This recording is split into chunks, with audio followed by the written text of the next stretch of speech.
Hey guys, welcome back. Eric Smith here with my week 3 review of offensive line grades. Last week we kind of got away from the goal of these videos, and that's to bring focus to the Miami Dolphins offensive line. This week we're going to try to reel it back in and focus on the offensive line and not necessarily what other positions could do better. But I do think that we're starting to move the narrative of this offensive line and the idea that they are far from the biggest issue on this team. One thing I'd like to say is, you know, don't compare my grades to other grades. It's not going to be an apples to apples comparison. I grade on a very basic scale using 1 if the player executed their assignment at a satisfactory level or higher, and a 0 if they failed on that rep. And if there's some debate on how good or bad that execution was, then I'll go with partial credit and give them half a point for the play. This varies from other systems like PFF, where they're using a range of +2 to -2 and half-point increments everywhere in between. So a play that I consider as satisfactory, PFF may consider a -0.5 or a +0.5, and it factors into their grades differently than my grades. In my opinion, that grading system is tough to be consistent because you essentially have 9 different grades that you can give every player on every play. And without knowing the specific assignments and techniques coached inside those position rooms, I'm not sure how you can grade consistently with that fine of a comb. I don't always agree with PFF's grades, but I do respect their process. And I would say that my grading methodology has some roots from understanding how PFF's grading system worked in their early days. So I'm not saying not to use them. You can choose what grades you trust and don't trust. My main point here was that trying to use grades from different sources is rarely an accurate representation of either source. With that said, let's start talking about the Dolphins' offensive line this week. This is my first season doing the videos of these offensive line grades, but I've been doing the grading for about the past 3 years, and those grades are used in the formula for each of the new grades. So when we look at the average individual grades for about the past season of grades, it comes in around a 7.5. With that in mind, I can confidently say that the level of offensive line play that we've seen over the first 3 weeks of the 2024 season has been better than what we've seen in the past. And I know that the Chris Greer, you're more worried about it than we are, video clip has been bouncing around this week, but he's right. This offensive line build is working. It's better than it has been in the past. It's not perfect, but if you've watched the Chris Forrester clip that pretty clearly explains the vision for the offensive line in this system, you can begin to understand that this is probably where they wanted the offensive line to be for the most part, and it's a continued work in progress. The offensive line overall grade of 8.21 has actually come down slightly each of the first 3 weeks of the season, but they've had some different paths to the overall grade. In week 1, everyone graded pretty well and it was pretty steady. Week 3, we're going to have 3 players that graded really well, 2 players that graded fairly poor, and 1 coming in right around the average. I don't think it's going to come as any surprise that the lowest graded player for the week is Rob Jones, and this is actually the lowest grade of the season that I've given out. I'm not exactly sure what the issue is with Rob Jones. He came into this season with some fairly decent expectations, and I had those same expectations of him. He's been a pretty consistent player in the past. If I had to put my finger on it, I feel like the play calling and scheme really hasn't played to his strengths. We know that Rob Jones is not a great athlete. His change of direction is below average. And the inability of the offense to consistently be able to run outside zone where he can use his momentum to his advantage hasn't been as good as it has been in the past. And we'll see on some of the clips that we have here. I think that that's at least part of the reason that he hasn't performed up to the standard that we expected from him. All right, on this first one here for Rob Jones. This is going to be somewhat of a power play. So the idea here is that everybody on the front side here is blocking back, and then we're going to have a few guys pulling towards this play. So from Rob Jones' perspective, his goal here is to seal this nose tackle to the inside.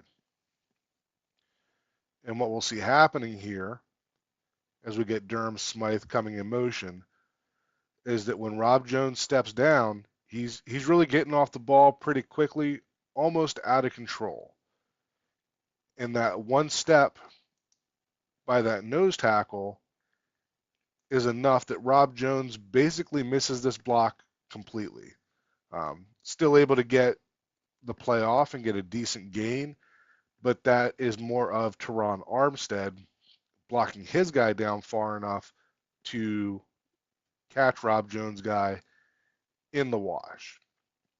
And this has been kind of a consistent thing that I've noticed with Rob Jones is that he's really aggressive off the ball, but when that defender changes direction, he just doesn't have the change of direction skills to adjust with that. And that's where I had mentioned that, in a zone scheme, he's not really going to look to turn backwards like he does here. He would just continue towards the front side to the next guy, and the guy coming from his backside would pick that up. As we're getting into these gap schemes or, where it's more of a man scheme, then this stuff can be highlighted. And, this has been where he struggled more than once this season.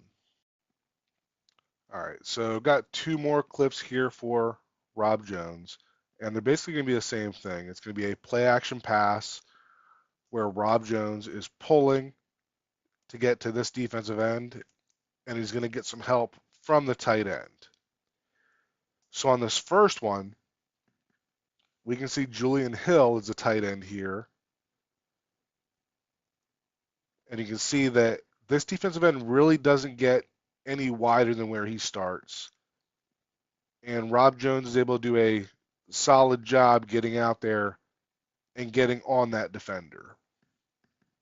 Now, as we move on to the next drive, and it's going to be the exact same concept, except for now it's Durham Smythe here, you can see this defensive end, when Smythe hits him, you can see how much he widens out. And then you can see Rob Jones is not able to adjust. So this goes back to the lack of athleticism from Rob Jones, that when there's a little bit of space created by the tight end widening that defensive end, now he's unable to change direction and he's not able to get to that defensive end and really slow him down much at all on his way to a sack. All right, back over to our grades. Our next lowest graded player might be a little bit of a surprise in Terron Armstead, coming in at a 6.36. This was really one of the worst performances I've seen from Armstead since he's been in Miami. Last week, he left the game with a shoulder injury, I believe a rotator cuff type injury, saying that he was unable to lift his arm. So I was kind of skeptical as to the level of performance that we'd get this week, because it's not a lack of mobility thing if you can't even lift your arm. He did end up leaving this game early again with a eye injury, is what was reported at game time. And then after the game, it was announced that he was in the concussion protocol. I'm not sure what exactly of those three things is the biggest issue with Armstead right now, but I would not be opposed at all to him taking a couple weeks off, hopefully getting right, and get to a scenario where we can have him for more than a game and a half at a time.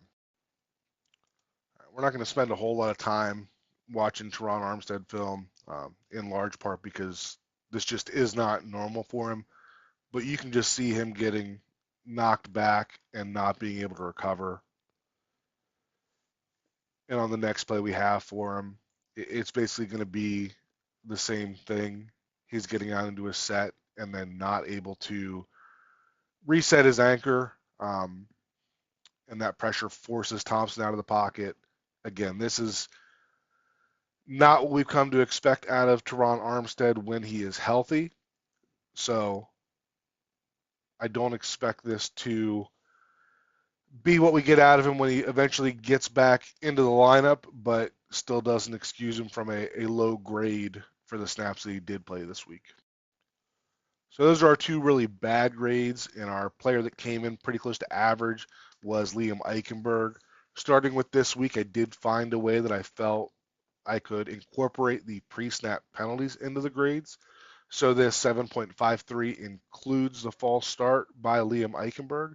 Liam is never going to blow you out of the water and impress you as an offensive lineman. If Rob Jones had, played better than what Liam Eichenberg has, and Liam was your worst player on the offensive line, this would be a really good offensive line right now. As it stands, that hasn't been the way that it's panned out, but that's nothing against Liam. I feel like Liam continues to get a lot of flack for some of the stuff that he's done in the past, and some of his losses are very visible and bad. But when you look at Liam's entire body of work, I think that he is a decent option in this offense. All right, so here's what we're going to look at from Liam. This is actually a pretty fun play design in the sense that we've got Jackson blocking out. Ingold's going to come in and seal the end here. Everybody here is blocking down. And then Durham Smythe is going to go through and lead. But I want you to pay attention to Liam Eichenberg here and the way that he does a good job of helping Brewer on the combo block before he's then climbing to number 0. So as we're watching Liam here, he does a good job stepping down with Brewer. He stays on that combo block long enough to make sure that Brewer has that position and still gets off the block in time to get number 0. Now, had Durham Smythe continued through this hole and not gotten caught up with Liam in number 0 and gone immediately to number 20, this could have been a one-on-one with number 2 with nothing else between Achane and the end zone. So this is not a highlight type play for Liam Eichenberg, but just wanted to put this one in here because it's the type of play that Liam does consistently that kind of gets underappreciated, but then as soon as he makes a mistake, then that makes it, all over social media. But Liam Eichenberg has been a solid performer for us this year, and I expect him to continue to do the same. Now we're going to get into the 3 players that graded really well this week. First one is going to be Austin Jackson coming in at a 9.2, and there seem to be a wide variety of opinions on Austin Jackson's performance this week. If you feel that he performed bad, I encourage you to go through the tape and to count how many bad reps you really feel that Austin Jackson had. Similar to Liam Eichenberg, when Austin Jackson loses a rep, sometimes it's, way more visible than some other players, and part of that is being out on the edge. But he had a solid week in pass protection this week, and as usual, the thing that really sets Austin Jackson apart is his ability in the run game to create movement. All right, so one of those plays in the run game where you see him create that kind of movement is what we're going to look at here. So Austin Jackson here at right tackle is going to block down on this defensive tackle, and basically, for a reference point, if Austin Jackson just moves this defender off of the logo, we'd probably consider that a pretty good block. And what you'll see here is that Austin Jackson's going to do way more than that. So he's not going to clear over to the hash mark. And yes, the defender does slant away a little bit, but a lot of times you'll see this defender able to anchor down and not just get washed down completely. But the upper body strength of Austin Jackson, you can see how he presses that defender all the way out of there. And, the impact on this play because of that, we don't get a great job by Rob Jones of getting around that block, and we don't get a ton of movement by Julian Hill here. But just the fact that everything on the first level there was completely cleared out just gives Achane that room to work and to find that seam.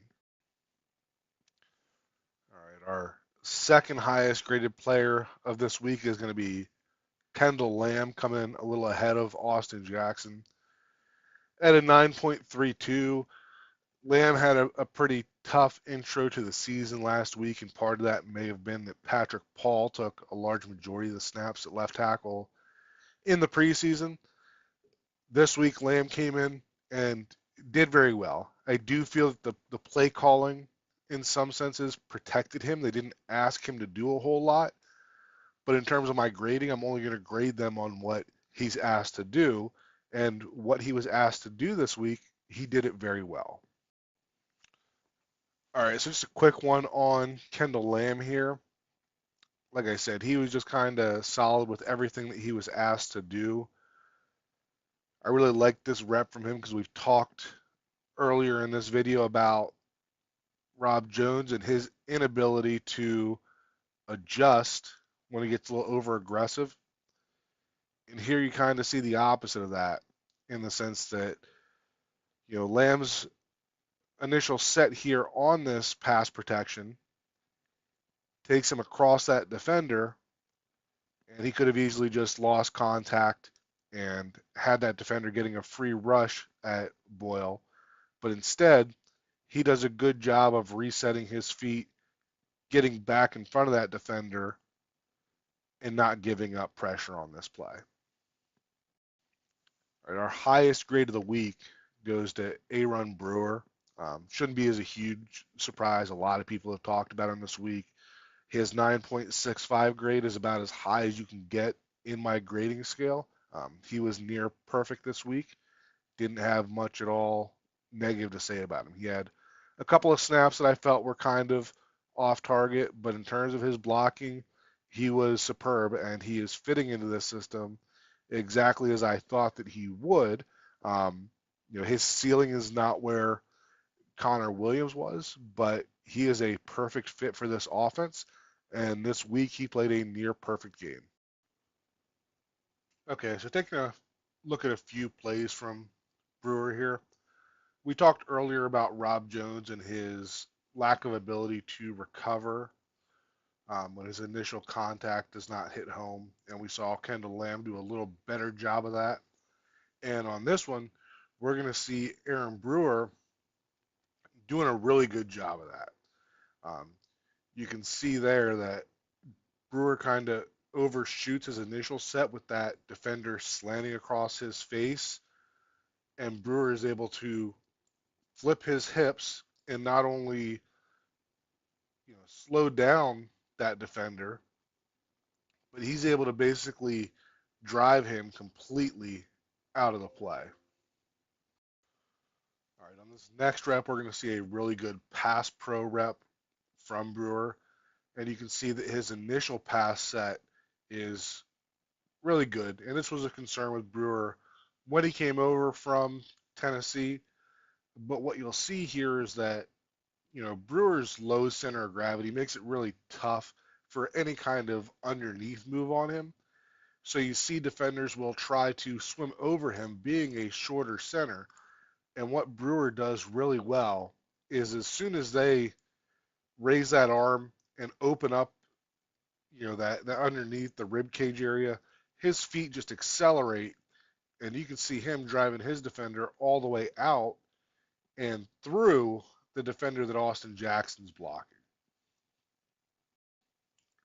And then last one we're going to look at for Brewer here, similar to when we talked about Austin Jackson earlier, you can see the way that when Brewer gets attached to his lineman, his feet continue to move, and he's able to widen that gap. We didn't get a great combo block on the backside with Lamb and Rob Jones here, but the fact that Brewer widens that lane by 1 or 2 yards, moving that defender allows Achane a little bit of extra space to work with, and he's able to turn this into a solid gain. Okay, so here's the grades all together for this week. Obviously, I'm sure there's going to be some agreements and some disagreements with it. If there's something you disagree with, then I absolutely encourage you to leave a comment below. Tell me why you disagree. Don't just tell me that Austin Jackson sucked, and when you're asked why, you say because I watched the game. Put some work into it if you're going to disagree with me, and I'm always open to other opinions. And then what kind of offensive line video would this be if we didn't talk about Patrick Paul's one snap, and obviously not going to overreact to it. It's one play where he is blocking a defender that's pretty wide outside, not at the point of attack on this play, but if we can make a judgment on one play, then I would say that the one play that Patrick Paul played versus the Seahawks was certainly encouraging. When you look at the technique, you look at the hand placement of keeping those elbows tighter, things that he's talked about working on through the offseason. Certainly wouldn't mind seeing more of him if Terron Armstead misses time. But for now, I guess we'll just have to enjoy the one regular season snap that Patrick Paul has had this season. All right, last one we're going to look at today is going to be a play that ended up in a sack. But what I want you to look at is every lineman is man on man here. And this linebacker is the one who makes the sack. And as you'll see here, that defender is unblocked, but everybody else is already accounting for somebody. Now 48 drops out, but that's completely on the other side, which is why you have, it looks like Rob Jones isn't blocking anybody, but him and Lamb were working to those two. So this is a good example of where, the line can do everything right. And had zero not blitzed, you can see that even though Austin Jackson's off balance, he's able to, get a nice little shove on that defender to get him off balance as well. Liam's keeping his guy wide. This pocket is about as good as you can get, except for the fact that they bring a free rusher, and Skylar Thompson doesn't react to it at all. So I just wanted to include this one as an example, where the line can do everything right, and we can still end up with a sack at the end of the play. All right, I hope you guys enjoyed this week's offensive line grades. We're going to continue to do these throughout the season. If you're looking for some additional Dolphins content, check out some of the other shows on the 5 Reasons Sports Network. And if you're looking for more from me, you can check out the Scouting Combine on Thursday evenings with Hassan Patel, also on the 5 Reasons Sports Network.